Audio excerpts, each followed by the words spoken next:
How to fix escape from Tarkov keeps crashing or freezing on Windows. To fix escape from Tarkov keeps crashing or freezing on Windows, try 1. Disable escape from Tarkov.exe's full screen optimization. Like this. 2.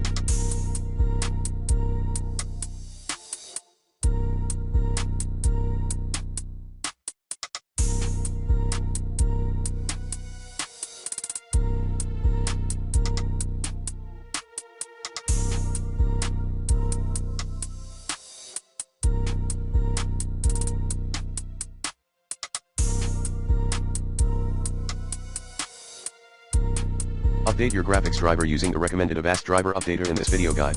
3. Increase Windows virtual memory. 4. Remove and reinstall escape from Tarkov.